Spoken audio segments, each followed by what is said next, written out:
Half of the life ని లేకపోతే ఆవిడ కూడా గుర్తింపు లేకపోతే ఆవిడ మానసికంగా క్షోభ అనుభవించకూడదు అనేటువంటి ఏదైతే ఆలోచించి దాన్ని పెన్ పేపర్ మీద రాసి పెడుతున్నారు. దాన్ని మనం స్వాగతించవచ్చు. ఇవాళ చాలా కుటుంబాలలో జరుగుతున్నాయి. చాలా మా మిత్రులు కూడా అమెరికాలో చనిపోతే వాళ్ళ కొడుకు ఆయన లెఫ్ట్ భావనలు ఉన్నటువంటి నా కొడుకుని ఎవరు ఇబ్బంది పెట్టకూడదు, నా కోసం అంత్యక్రియలు 15 రోజులు చేయకూడదు, వాళ్ళ గ్రామీణ కుటుంబం ఉంది. దానికి ఒకటే రోజు అంత్యక్రియలు చేయాలి, ఆ తర్వాత లో ఫార్మాలిటీస్ రాసి పెట్టుకున్నటువంటి సందర్భాలు కూడా చాలా మంది వస్తుంది. అందులో భాగంగానే ముదిగడ పద్మనాభం గారు కాకపోతే వాళ్ళు ఆయన ఒక ఉద్యమ నేత లేకపోతే ఒక పొలిటీషియన్ కాబట్టి ఒక చర్చ జరుగుతుంది, ఒక అవేర్నెస్ అవుతుంది. ఎస్ వీరశేఖర్ గారు, 2016 సంవత్సరంలో తుని సంఘటన తర్వాత తుని సంఘటనలో జరిగినటువంటి విధ్వంసకరమైనటువంటి కార్యక్రమాలతో ముద్రగడ పద్మనాభం గారు ఏకీభవించలేదు. ఆయన నివారించడమే కాకుండా అప్పటి నుండి ఉద్యమ ధోరణి పూర్తిగా మార్చుకున్నారు. ఏంటి ఆయన స్ట్రాటజీస్? 2016 తర్వాత ఆయన స్లో కావడానికి గల కారణాలు ఏంటి? లేదు, అక్కడ విషయం ఏంటంటే 2014 నుంచి 2014 కూటమి ప్రభుత్వం వచ్చిన తర్వాత కాపు సామాజిక వర్గానికి కూటమి ప్రభుత్వం మీద నమ్మకం సన్నగిలింది.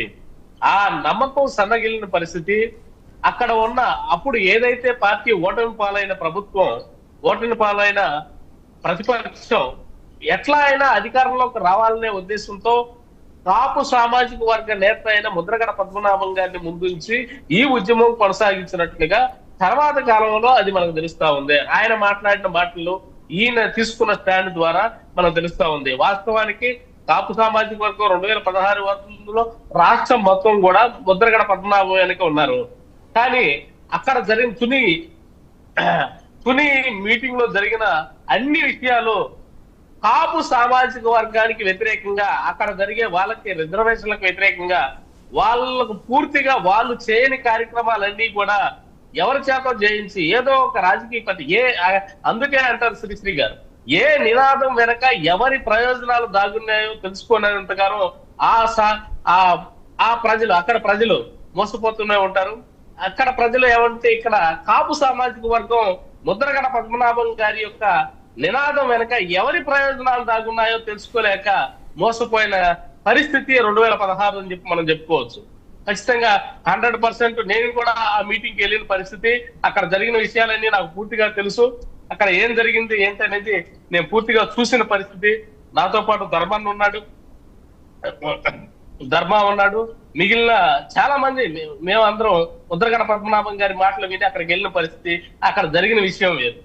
ఏదో ఒక రాజకీయ పార్టీకి మేలు చేయాలనే ఉద్దేశంతో ముద్రగడ పద్మనాభం గారు చేసిన ఆ ఉద్యమాన్ని కాపు సామాజిక వర్గం ఆయన్ని నమ్మి అక్కడికి వెళ్ళటం, వాళ్ళ మీద కేసులు పెట్టించుకోవటం, ఆ తర్వాత అక్కడ ఏమి జరగకపోవటం, తర్వాత ఈయన స్టాండ్ ఏంటి అనేది 2024 బయటపడటం వల్ల ఈయన పక్కన పెట్టిన పరిస్థితి అందరికి కనిపిస్తా ఉంది.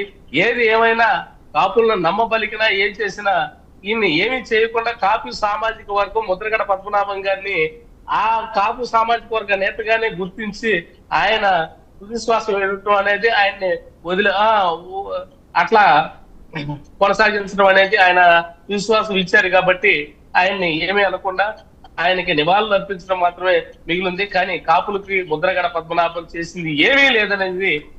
వీరశేఖర్ గారు మళ్ళీ వస్తాను మీ దగ్గరికి. పశుపతి గారు, రాజకీయాలు వేరు, వ్యక్తిగత ఉద్యమ నేపథ్యం వేరు. ధర్మారావు గారు మీరు స్పందించవచ్చు ప్లీజ్, చెప్పండి ఏం చెప్పాలనుకుంటున్నారు. ధర్మారావు గారు చెప్పండి, బుల్లెట్ ధర్మారావు గారు. పద్మనాభం గారు ఆ రోజుల్లో 31/1/2016 ఆయన తాపు ఐక్య గర్జన అనే దాన్ని చెరో తుని పిలిపించడం జరిగిందండి. రాష్ట్రంలో అందరినీ మమేకం చేశాం, మేమందరం కూడా సమాయత్తం చేశాం. ముద్రగడ పద్మనాభం గారి స్వయంగా ఫోన్ చేసి, తమ్ముడు మీరు భారీ ఎత్తున తరలి రావాలి, మీరు ఆధారాన్ని పూర్తిగా మద్దతు ఇవ్వాలంటే ఏమని అక్కడికి వచ్చిన ప్రతి ఒక్కళ్ళు కూడా 90% రంగా గారి అభిమానులు రంగా గారి జెండాలు కట్టుకుని ప్రతి వెహికల్ రావడం జరిగిందండి. అంటే రంగా గారి బహుమతి ఎక్కువగా పాల్గొనడం జరిగిందండి. కానీ దురదృష్టం ఏంటంటే ఇవాళ కన్న తండ్రి చనిపోతే పాప కూతురిని చూడలేకపోవడం, ఇది రాధారాంగ మిత్ర తరపున మేము తీవ్రంగా ఖండిస్తున్నామండి. ఇది ధర్మారావు గారు మళ్ళీ వస్తారు మీ దగ్గరికి. ఆ విషయం గురించి మళ్ళీ వస్తాను. పశుపతి గారు, 2 తెలుగు రాష్ట్రాలలో కుల ప్రాతిపదిక మీద జరిగేటటువంటి సమీకరణలు అనేటటువంటివి టాప్ ప్రయారిటీలో ఉంటాయి. క్యాల్కులేషన్ వైజ్గా కానివ్వండి, సంఖ్యాపరంగా కానివ్వండి, కాపులు టాప్ పొజిషన్లో ఉన్నారు. మీరు ఇక్కడ తెలంగాణ క్యాల్కులేషన్ తీసుకున్నా, ఆంధ్రప్రదేశ్ క్యాల్కులేషన్ తీసుకున్నాం. కానీ రాజకీయంగా వాళ్లకు దొరకవలసినటువంటి గుర్తింపు కేవలం నామమాత్రంగానే ఉంది. అటు మిర్యాల వెంకట్రావు గారు కానివ్వండి, ముద్రగడ పద్మనాభం గారు కానివ్వండి, మనకు రంగా గారు కానివ్వండి, ఆయనకు ముందు ఆయనకు ఇన్స్పిరేషన్గా ఉన్నటువంటి నేతలు కానివ్వండి, వాళ్ళు ఉద్యమాలు చేశారు కానీ సరైనటువంటి రీతిలో ఫలితాలు రాలేదు. కారణం ఏమై ఉంటుందంటారు? అట్లీస్ట్ భవిష్యత్తు తరాలకు ఎలాంటి మెలకువలు వాళ్ళు పాటించాలి? అంటే నేను బిలీవ్ చేస్తానండి పశుపతి గారు, నేను బిలీవ్ చేస్తాను, ఓట్లున్నోళ్ళకే సీట్లు ఉండాలి, సీట్లున్నోళ్లకు ఓట్లు ఉండాలి. ఆ ఫార్మెట్ని నేను బిలీవ్ చేస్తాను. కాపులకు జనాభా ప్రాతిపదికంగా వాళ్ళకి రావాల్సినటువంటి గుర్తింపు రాజకీయ పార్టీలు ఇవ్వలేదు, ప్రభుత్వాలు ఇవ్వలేదు. దానికి గల పరిష్కారం ఏం జరగాలి? అందుకే ఎప్పుడు కూడా చిన్న చేపలను పెద్ద చేపలు మింగేసినట్టే ఈ రాజకీయ పార్టీలు అగ్రకుల సామాజిక వర్గంలో ఎక్కువగా కీర్తిగా పడ్డాయి, వాళ్ళు పాలించబడ్డారు వాస్తవాన్ని. అయితే అది ప్రాంతాల ప్రాతిపదికన కావచ్చు, కులాల ప్రాతిపదికన కావచ్చు. ఇలా భారతదేశంలో మతాల ప్రాతిపదికన కాకుండా కులాల ప్రాతిపదికనే ఎక్కువ రాజకీయాలు జరుగుతున్నాయి. ప్రధానంగా తెలుగు రాష్ట్రాల్లో ఇదే నా వైవిధ్యం జరుగుతుంది.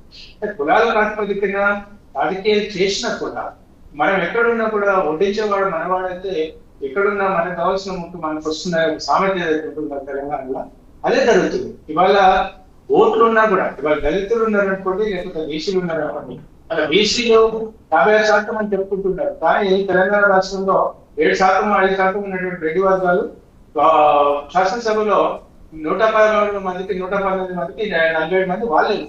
అంటే మధ్యవర్గంలో సగం వాళ్ళే ఉంటారు, శాసనసభలో సగం వాళ్ళే ఉంటారు. ఆ నెక్స్ట్ రాజకీయంగా మన ముఖ్యమంత్రులు పాలించేది 90% వాళ్ళే. అదేవిధంగా ఇవాళ ఆంధ్రప్రదేశ్ గతంలో జరిగిన మాట వాస్తవం. అందుకే ఇవాళ మీరు అన్నారు ప్రతి ఉద్యమం వెనకాల నేపథ్యం ఏముంది అనేది చూడాలి. అయితే ఇక్కడ కొద్ది మంది ఆ సెక్షన్ ఆఫ్ పీపుల్ ఎవరైతే ఉన్నారో ఉద్యమం కోసం ఊపిరి పోస్తారు, కానీ వాళ్ళు అమ్ముడు పోతారు. వాళ్ళ బీసీలో కానివ్వండి, ఎస్సీలో కానివ్వండి, ఎస్టీలో కానీ జరుగుతున్నారు.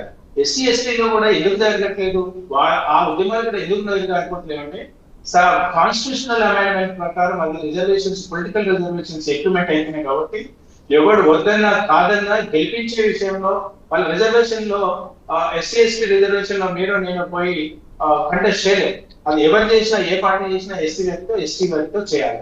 దాని వెనకాల అధికార పార్టీకి అధికారం చేజిక్కాలని నడిపించాలన్నప్పుడు ఏ సామాజిక వర్గం నాయకుడు ఉంటాడు. కానీ అల్టిమేట్ గా అక్కడ ఉండాల్సిన వ్యక్తి మాత్రం అధికారంలో శాసనసభ్యులు, పార్లమెంట్ సభ్యులు వాళ్ళే ఉంటారు. అందుకే ఆ ఉద్యమము ఆ నీరు గారిపోవచ్చు. వాళ్ళ బీసీలు ఉన్నారనుకోండి, బీసీల దగ్గర ఓసీఓ, బీసీల దగ్గర జనరల్ క్యాండిడేట్ వేస్తారు, జనరల్ క్యాండిడేట్ దగ్గర బీసీని వేస్తారు. అంటే ఈ సీట్స్ అలొకేషన్స్ లో కూడా చాలా వైవిధ్యమైనటువంటి ఓటమి చెందేటువంటి ప్రాంతాలు వాళ్ళకిచ్చి, ఓటమి కాని వాటిని కూడా వాళ్ళు జనరల్ తీసుకొని ఇలా చాలా నీచ రాజకీయాలు ప్రతి పార్టీ చేస్తున్నారు. ఇవాళ వైసీపీ అనను, లేకపోతే బీజేపీ అనను, లేకపోతే కూటమి ప్రభుత్వం అన్ని చేస్తుంది.